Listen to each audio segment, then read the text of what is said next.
Debat ini adalah debat pertama dari 5 debat yang digelar oleh Komisi Pemilihan Umum Republik Indonesia.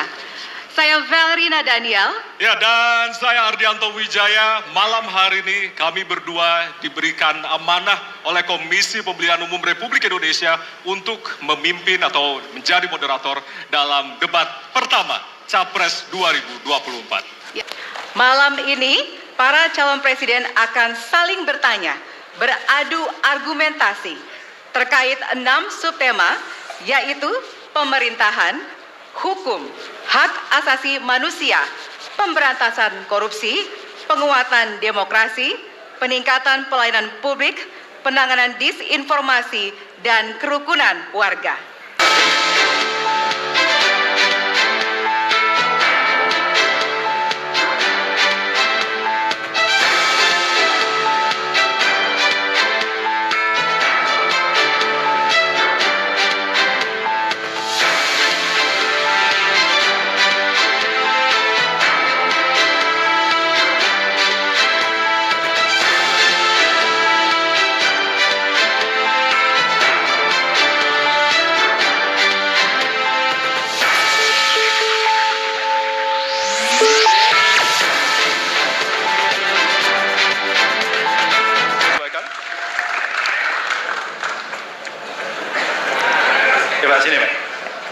Ya, hadirin, jika di segmen pertama kita memulai visi misi dari calon presiden nomor urut 1, maka pada segmen ini kita akan memulai pertanyaan kepada calon presiden nomor urut 2. Temanya adalah, diperlihatkan kepada moderator, HAM.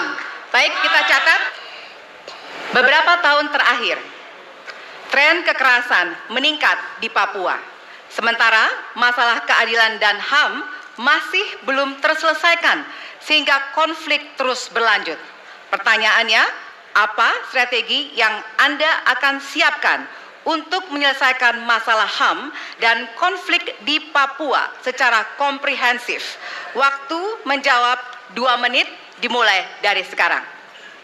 Masalah Papua adalah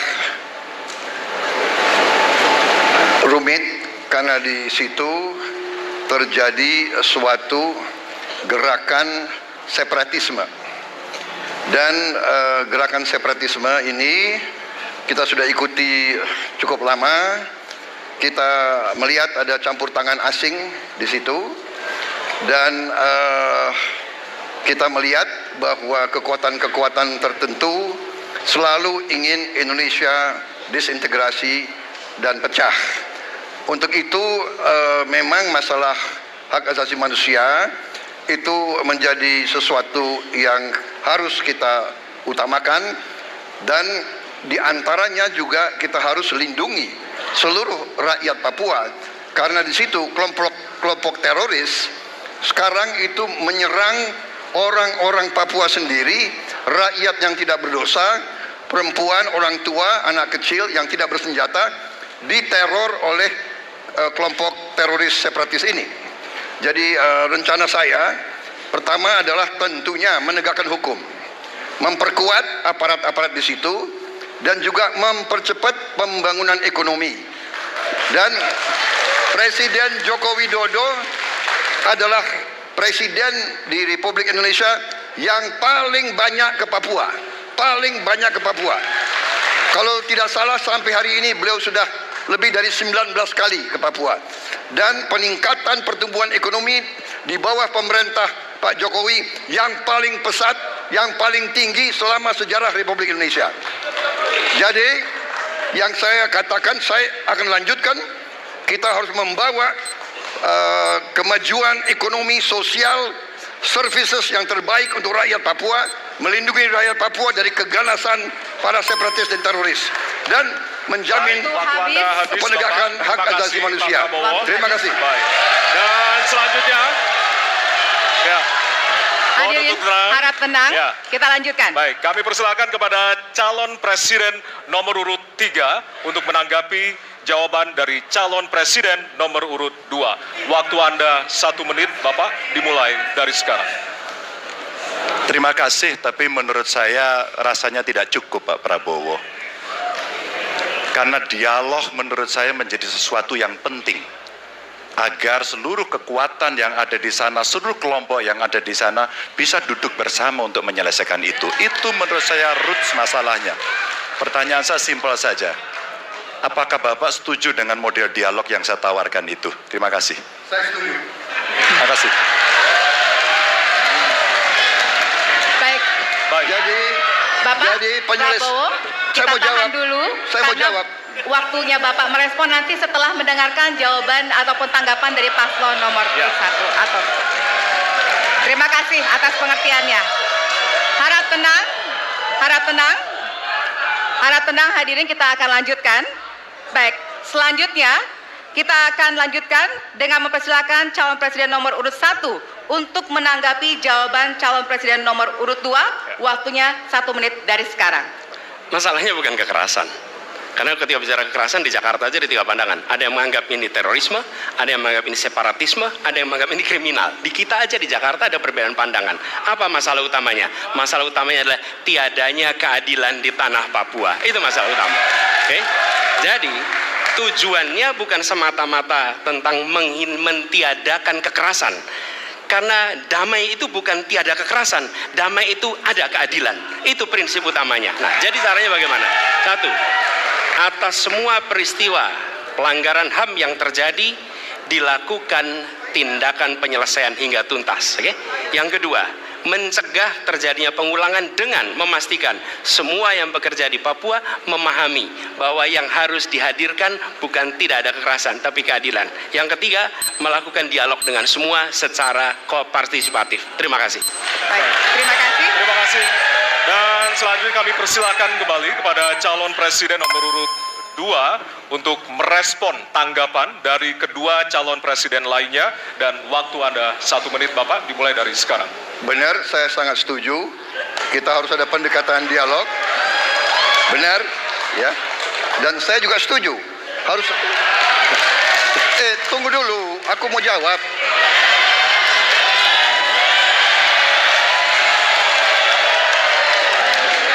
Jadi, benar keadilan. Benar sekali, harus ada keadilan. Tetapi saya mau mengatakan tidak sesederhana itu, Pak Anies. Ada faktor-faktor lain, Pak Anies.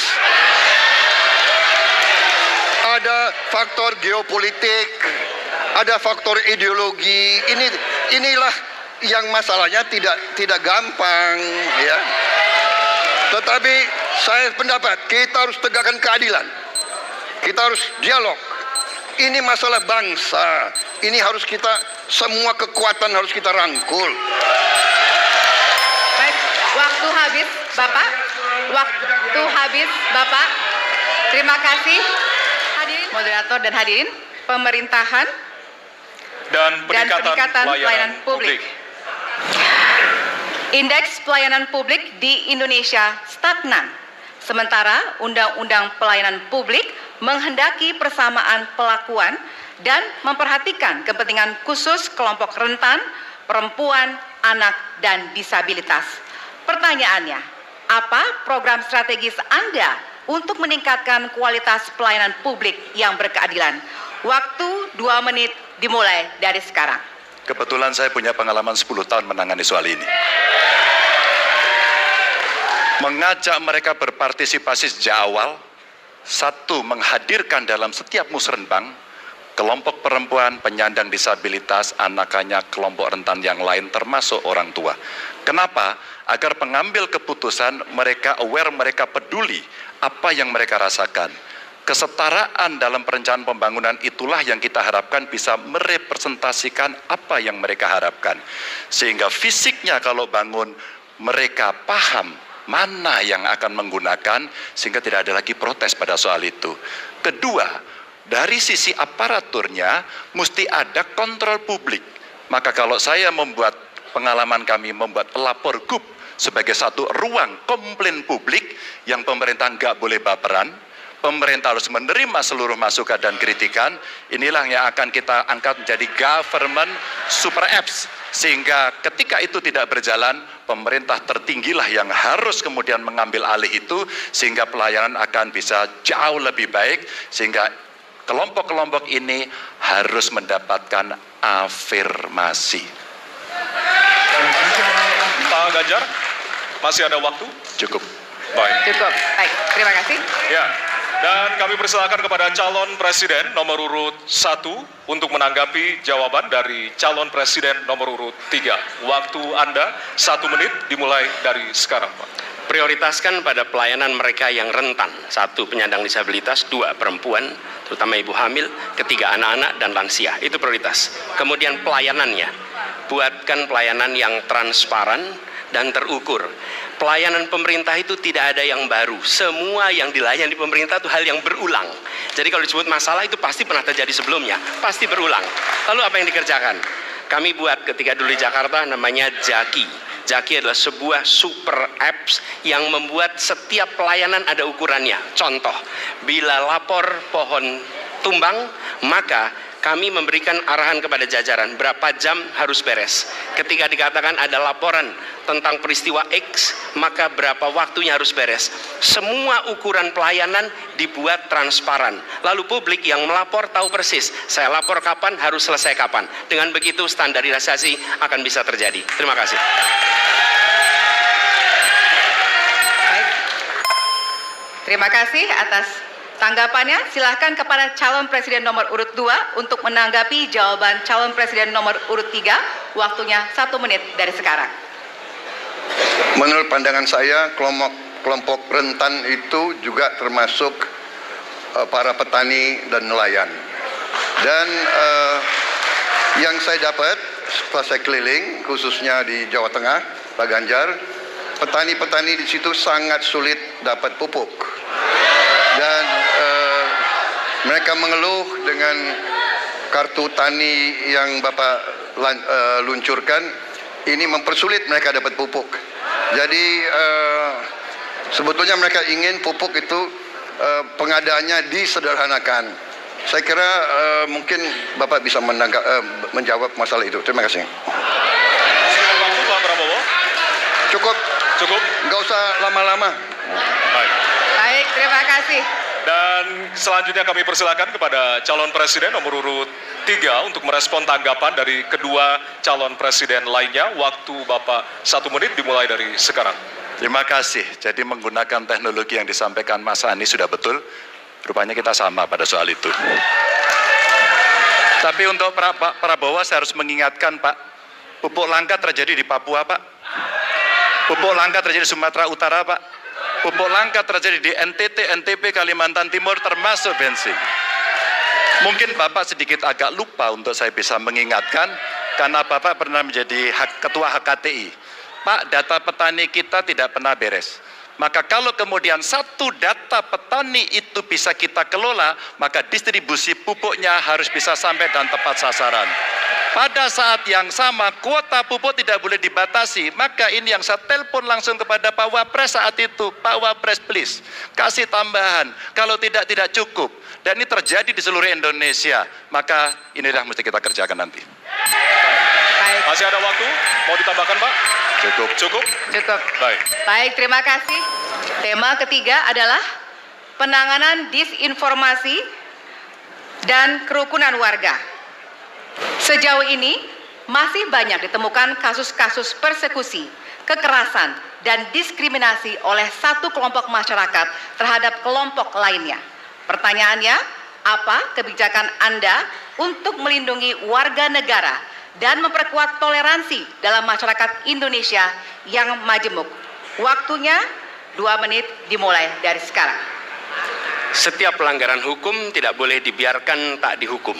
Karena apabila dibiarkan, dia akan menular dan dia akan dianggap sebagai sesuatu yang benar. Karena itu langkah yang pertama adalah setiap kali ada pelanggaran dikerjakan oleh siapapun, kapanpun, dimanapun, maka tegakkan aturan, tegakkan hukum. Nomor 1. Oke. Yang kedua, ketika kita berbicara kerukunan, maka kita harus melakukan usaha berkomunikasi dengan semua. Negara tidak boleh memusuhi salah satu unsur yang ada di masyarakat. Nggak boleh. Negara adalah penyelenggara yang harus menjangkau semua. Kami mungkin tidak suka, mungkin tidak setuju dengan pikiran seseorang, tapi negara harus memberikan hak kepada dia untuk berbicara, termasuk untuk mengkritik. Sehingga ada ruang kebebasan kepada rakyat untuk menyampaikan pendapatnya. Jadi, kita harus sadar, negara bukan mengatur pikiran, negara bukan mengatur perasaan, negara mengatur tindakan. Di situ kita atur. Dan bila melanggar, maka itu dilakukan tindakan penegakan hukum. Lalu, ketika sampai kepada usaha untuk menjangkau semua, pasti komunikasi dilakukan, tapi selalu saja ada peristiwa pelanggaran, ada peristiwa kekerasan, dan seringkali rakyat tak tahu kemana harus melaporkan. Dan ketika mereka berhadapan dengan pihak lain, seringkali mereka membutuhkan bantuan hukum, karena mereka berhadapan dengan berbagai unsur yang ada di masyarakat. Karena itu kami merencanakan membuat sebuah program yang disebut sebagai online untuk pelayanan pengacara gratis. Jadi ini adalah online pelayanan gratis yang kami sebut sebagai, istilah yang kami gunakan adalah hotline Paris. Itu namanya kira-kira. Nah, dengan cara begitu, maka rakyat mengalami masalah bisa minta tolong kepada negara untuk didampingi pengacara dari negara. Terima kasih. Baik. Terima kasih. Dan selanjutnya kami persilakan kepada calon presiden nomor urut 2 untuk menanggapi jawaban dari calon presiden nomor urut 1. Waktu Bapak 1 menit dimulai dari sekarang. Saya kira yang sangat dirasakan oleh banyak kelompok, terutama kelompok minoritas, Pak. Saya ingin tanya bagaimana tanggapan Bapak tentang keluhan adanya kelompok-kelompok minoritas yang ingin membuat tempat ibadah tapi sangat sulit karena faktor-faktor yang dipersulit oleh birokrasi dan sebagainya. Terima kasih. Masih ada waktu, Bapak? Cukup. Sudah cukup? Baik, terima kasih. Selanjutnya kami persilakan kepada calon presiden nomor urut 3 untuk menanggapi jawaban calon presiden nomor urut 1. Waktunya 1 menit dimulai dari sekarang. Ada yang lebih penting saya kira, meskipun seluruh proses memang harus dilalui. Penegakan hukumnya, menghukum yang bersalah, dan aparat hukum tidak boleh ragu pada soal itu. Tapi ketika kemudian kita kembalikan pada persoalan yang potensial muncul, itulah kenapa Pak Mahfud kemarin di Sabang berbicara dengan banyak tokoh agama, agar di samping pendidikan agama, mereka memberikan juga pendidikan budi pekerti, agar kemudian dia bisa mengerti sejak awal bagaimana berbeda dalam suku, agama, golongan, sehingga mereka akan bisa bareng-bareng memahami. FKUB, tokoh masyarakat, semua dilibatkan dalam proses keseharian dalam pengambilan keputusan. Kalau itu bisa terjadi, rasa-rasanya bangsa ini akan membangun harkat dan martabatnya, karena kita memang berbeda, tapi kita dipersatukan. Masih ada waktu, Bapak? Cukup. Ya. Dan selanjutnya, kami persilakan kepada calon presiden nomor urut 1 untuk merespon tanggapan dari kedua calon presiden lainnya, dan waktu Bapak 1 menit dimulai dari sekarang. Terima kasih. Pak Prabowo, perlu kami sampaikan bahwa ketika kami bertugas di Jakarta, maka ada begitu banyak izin-izin gereja yang mandek 30 tahun, 40 tahun, dan tuntas dibereskan. Oke? Antrian yang amat panjang, yang tidak pernah selesai. Dan kemudian banyak kelompok agama dari mulai Buddha, Hindu, Kristen yang mengalami kesulitan mendirikan tempat ibadah, mereka menerima izin tempat ibadah dan mereka bisa beribadah dengan baik. Dan kalau boleh saya laporkan, dalam sejarah Gubernur Jakarta yang paling banyak memberikan izin rumah ibadah adalah Gubernur Anies Baswedan. Termasuk ketika umat Islam mau mendirikan masjid dan tidak bisa mendapat izinnya, saya bicara. Ketika umat Kristen mau mendirikan gereja tidak bisa mendapatkan izin dari masyarakat, saya bicara. Dan semuanya akhirnya mendapatkan izin untuk bisa beribadah. Terima kasih. Terima kasih.